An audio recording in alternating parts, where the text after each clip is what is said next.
Hello YouTube. Robert Alvarez, the Psychic Witch, also known as Mr. Lighting in a Fan. Good evening to all of you in YouTube land.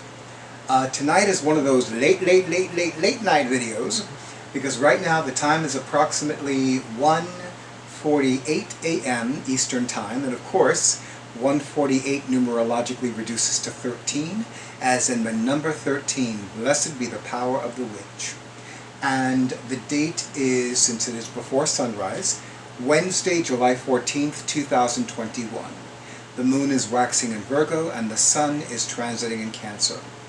I am continuing to keep my promise that I would be ahead of schedule with the Llewellyn's 2021 Tarot Calendar entries, as well as the entries for the Many Moons 2021 Lunar Planner. And of course I'm going to have my awesome audiovisual person do a close-up of the cover of my copy of the Many Moons 2021 Lunar Planner. It's a little more beat up. This gets very well used by yours truly. I love having a metaphysically, magically oriented calendar planner. And you know, I'm really surprised that I didn't do it sooner.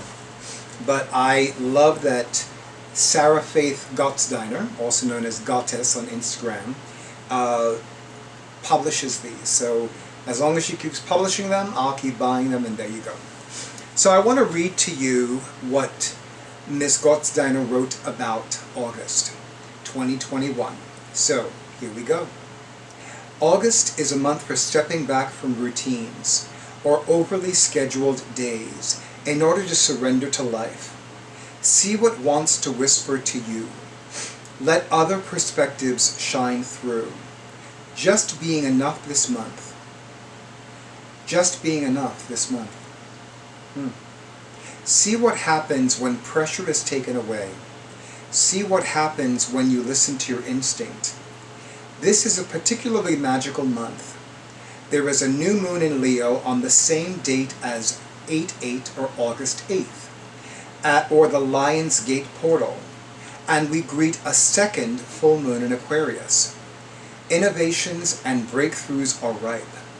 Themes for this month are coming up for air, doing you, paying attention to reverberations, discernment around attachment, oh that's so important, activation potentials, potent magic, floating, preparation through awareness, the pregnant pause, background waves and how to be with them or move through them, and what to integrate. So, the spread suggestion is a difficulty or snag to expect in August 2021, what to shift within in order to shake it free, what to greet with play, what to integrate, how to integrate, what to focus my magic around, how my magic will be most effective. So in other words, we have a 7-card spread. And those of you who have availed yourselves of intuitive card readings with me, you know that whatever deck that I'm using, I will take the bottommost card, and that will be the final message card. And the Oracle card deck that I'm using is one of my newest favorites. It is called Sacred Mothers and Goddesses, written and illustrated by Claudia Olivos, and it was published by Blue Angel Gallery, which is located on Glen Waverley in Victoria, Australia, or Glen Waverley in Victoria, Australia. And I'm going to have my awesome audiovisual person, also known as Drake, do a close-up of the cover of the box, this gorgeous cover. And I'm also going to have him do a close-up rather, of the back of the box design. The front cover depicts Mother Mary, and on the back we have Sulis, Minerva, Lakshmi, Athena, and her name is a little too small for me to read here, so I apologize, but she is a Native American goddess. I'll include it in the description box. And then of course Isis. Oh, that's not Mother Mary, that's Athena actually, or Artemis. The quiver, Artemis, I stand corrected. Mother Mary, Green Tara, and... Alright, I'll include her in the description box below. I mean, you know what I mean. Okay, so, with that, I'm going to shuffle the deck. And, you know, I've come to realize that when I cast the cards in my YouTube videos, I am primarily doing it for myself. However, I know that sometimes my casting of the cards in these videos will actually...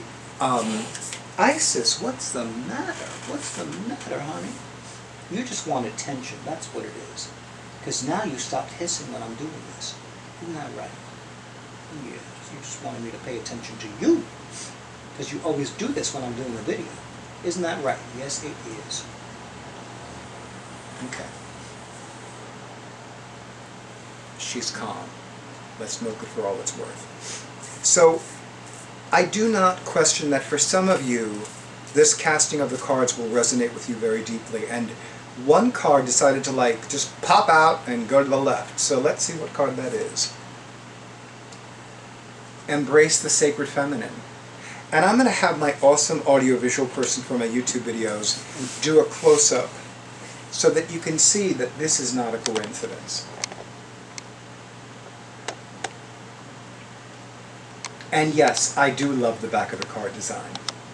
The triple moon is absolutely one of my personal favorite magical symbols and goddess symbols. And yes.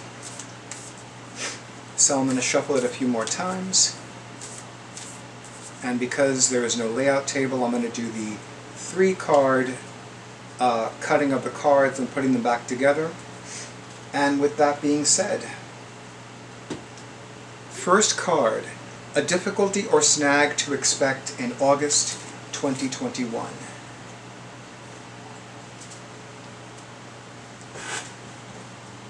I'm going to have Drake do a close-up of the back of the card design while I take a quick sip of tea. Then the front of the card design as I take another quick sip of tea.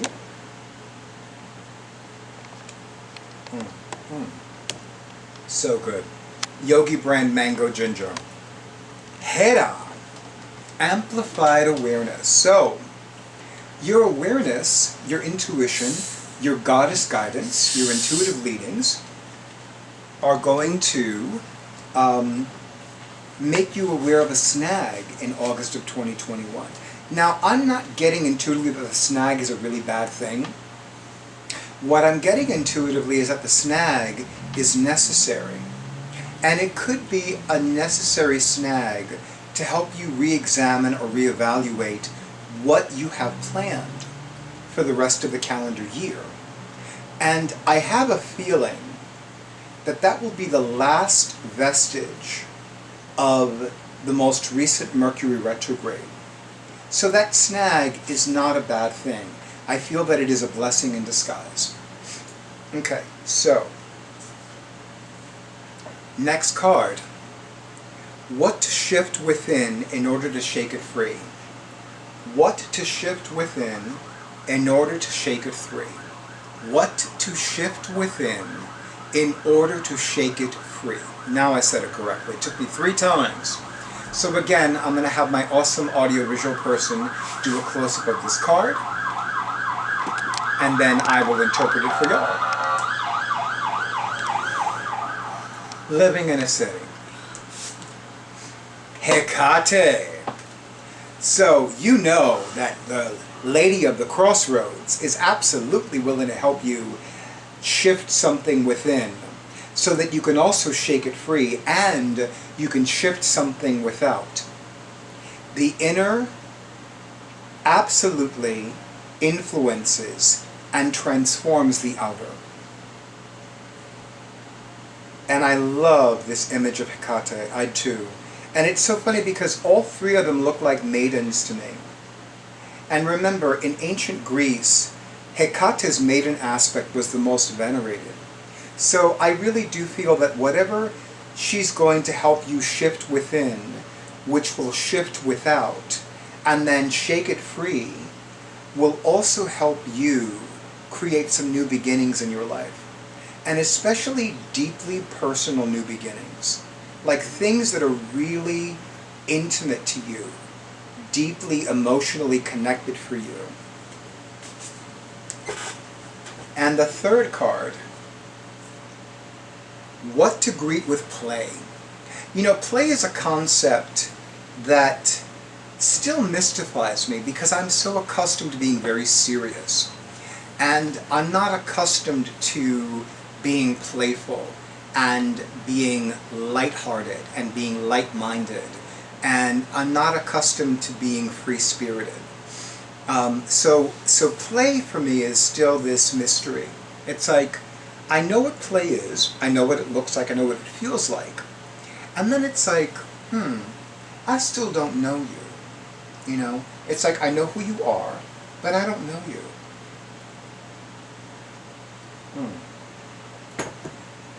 The tea is lukewarm, so now I really need to drink more of it. So, what to greet with play? And clearly they want two cards to come out because I cannot seem to get the first card, or the top card of what's on the deck. So, this is the first card, which of course my awesome audiovisual person is doing a close-up of. And this is the second card that answers the same question.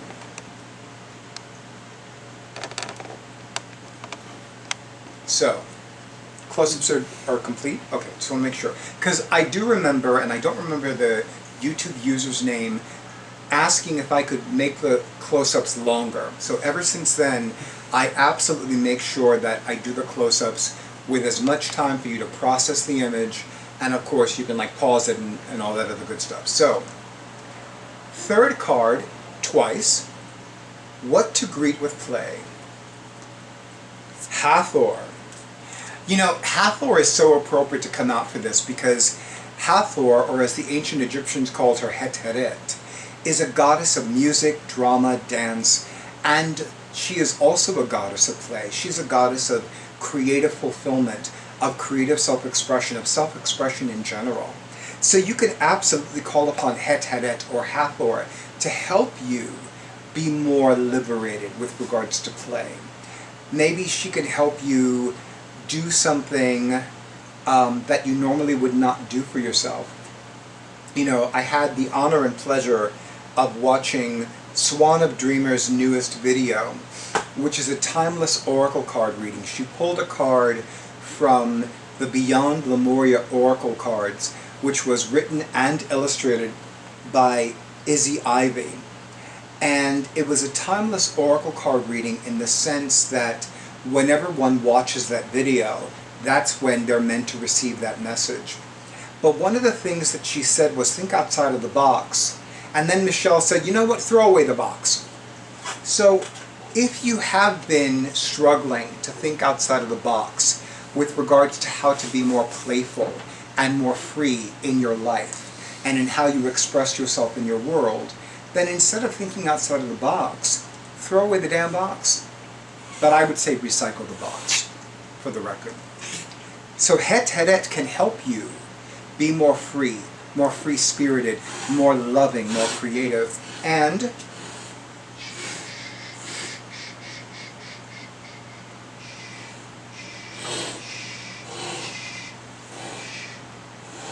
she's going to do this for a while.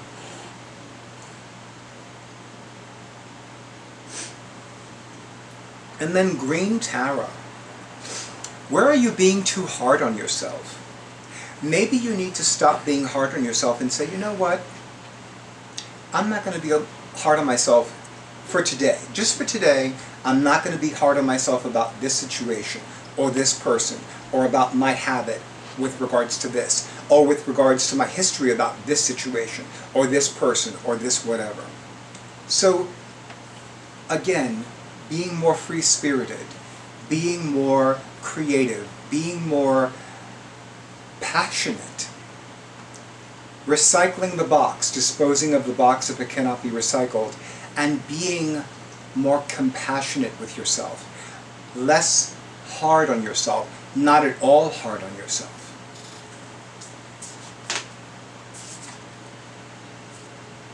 Next card, what to integrate. And again, 2 cards in a row. Okay. That's how the goddess wants it, or rather that's how the sacred mothers and goddesses want it. That's how it's going to be. So I'm going to have my awesome audiovisual person do a close-up of the first card. And now I'm going to have him do a close-up of the second card. Okay, so I'm going to read this again. How to integrate. No, what to integrate. What to integrate, then how to integrate. So, what to integrate. Gaia. What to integrate is your connection to the physical realms, your connection to the earth. So I'm going to say definitely in August of 2021, spend time in nature, but especially in a place that has a lot of trees, grass, flowers, rocks. It's interesting to note that 2 of the places that I'm going to in Philadelphia specialize in crystals.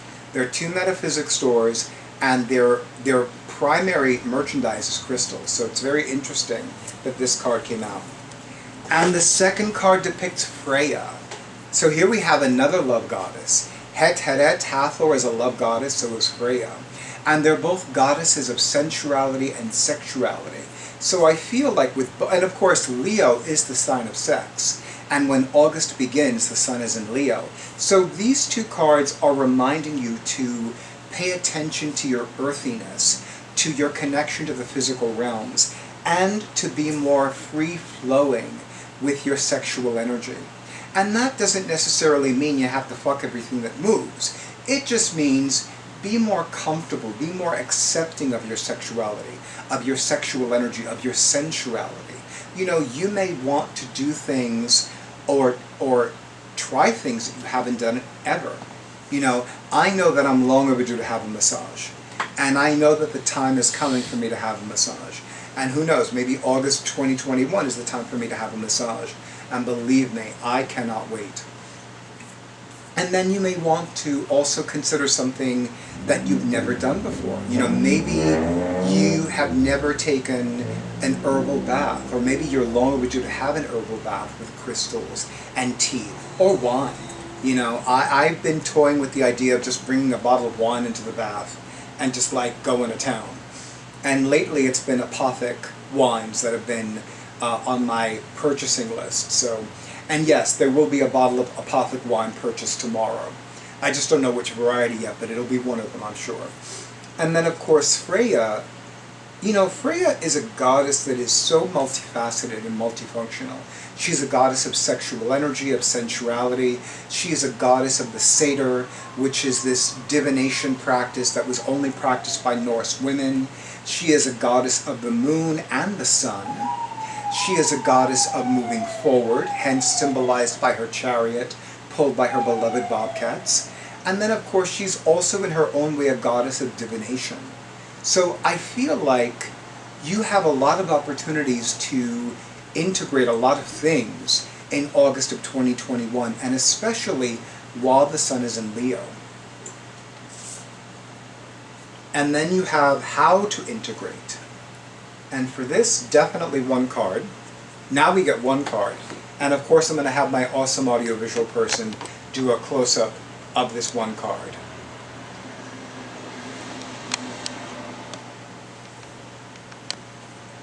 You can't make this shit up. So work with the goddess. Work with the goddess. And, yes, I'm going to put it out there, you might even want to consider availing yourself of a goddess energy healing treatment with yours truly. How to integrate, that makes so much sense. What to focus my magic around is the next card. And again, I'm going to have my awesome audiovisual person do a close-up of this card.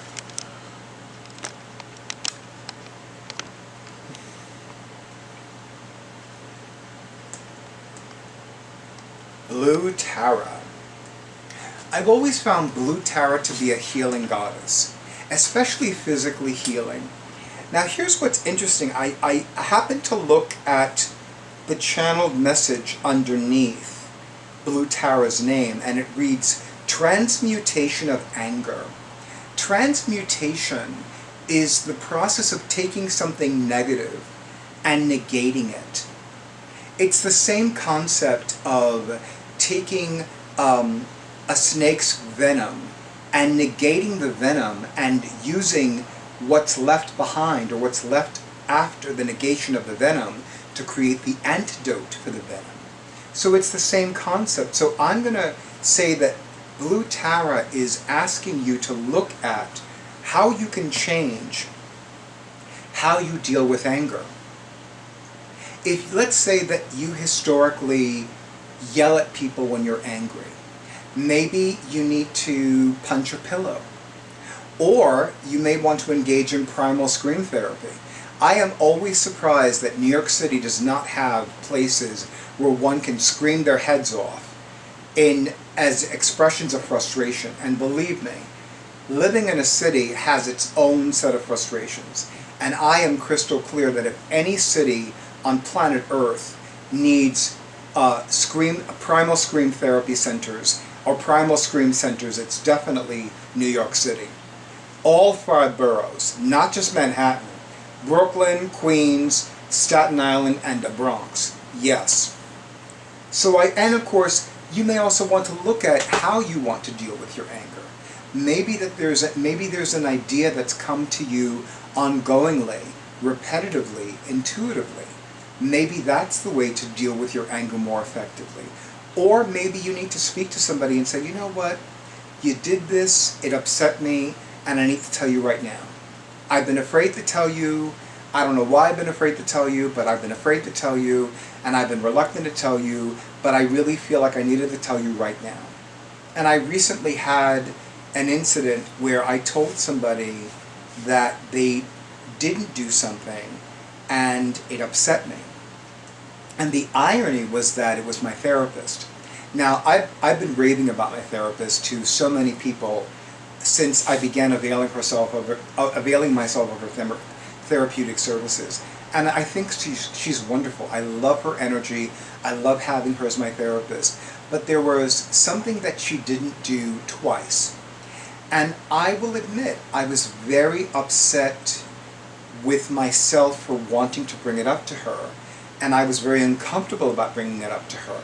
But I experienced so much more freedom and so much more peace of mind. And I will tell you that now I feel much more at peace. And I am looking forward to my next session with her, which will probably be next week. And I'm so glad that I finally got it off my chest. And I feel so much lighter. And I feel more relaxed and at peace. So sometimes you just need to bite the bullet and say, you know what, I need to say this to this person, and that's all there is to that.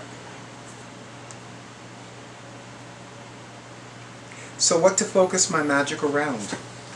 Physical healing, as well as transmuting anger. How my magic will be most effective. And once again, this time I will have my awesome audiovisual person do a close-up of the back of the card design one more time. And then I will have, okay.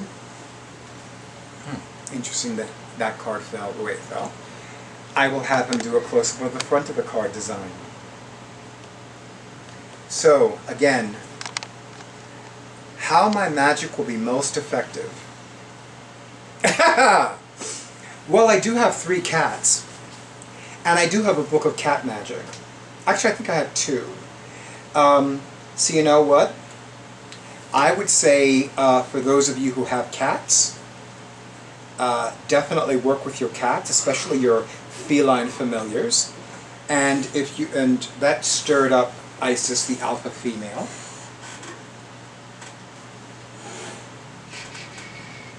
What's the matter, honey? What's the matter? What's the matter? Did somebody tap your shoulder when you're taking a nap? Probably yes. Maybe it was me, I don't know. Sometimes I use the voice without realizing it. And then of course, Bastet definitely has her own magic. And if you don't have cats, but you want to invoke some cat magic, you can always call upon the mother of all cats. Ancient Egypt's mother of all cats. But she'll know if you're not doing it the right way. Because if you're not a cat person, don't bother disturbing her. It won't work for you. Prove me wrong, feel free, but still. And then the final message card. Mama Cocha. So Mama Cocha and Mama Quila and Pachamama are sisters. But here's the thing about Mama Cocha. Mama Cocha is the sea, whereas Mama Quila is the land. And Pachamama is the earth. So Mama Quila is the land above the earth. Pachamama is the earth herself. And Mama Cocha is the sea. And I love that Mama Cocha is depicted as a mermaid.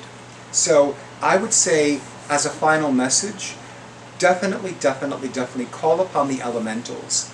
Ask the elementals, especially the magical mermaids, to bring you insight, to bring you greater compassion, greater healing. And I love the magical mermaids. They've been coming up for me a lot the last few months.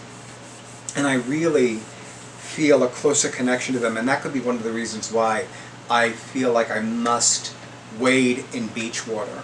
Because I'm telling you, it's driving me up the wall. It's like, I must go to the beach, I must go to the beach. And the beach that I want to go to, which I love because metaphysically and energetically it's so wonderful, is only for residents, for local residents right now. So driving me up the wall, I'm telling you. But, you know, I gotta deal with that, so there you go. So Mama Cocha, dive deep into your shadow work. So, you know, I know that a lot of people tend to look at shadow work as being ideal in autumn and winter, and there's nothing wrong with that. But anytime the moon is waning, it's an excellent time for shadow work, and especially the 3 nights before the new moon. I mean, really, that is the best time for shadow work. That's the best time. So it doesn't have to be autumn or winter. It can be any time it's the 3 nights before the new moon. And believe me, you want to dive deep into some shadow work, that is an excellent time. So I would say dive deep into your shadow work. And I would also say dive deep into whichever emotions, whichever beliefs, whichever situations are still very problematic for you. YouTube, as always, thank you so much for honoring who I am and what I do. I wish all of you and yours multiple blessings of peace, health, and plenty. Good night, and stay tuned for the next video.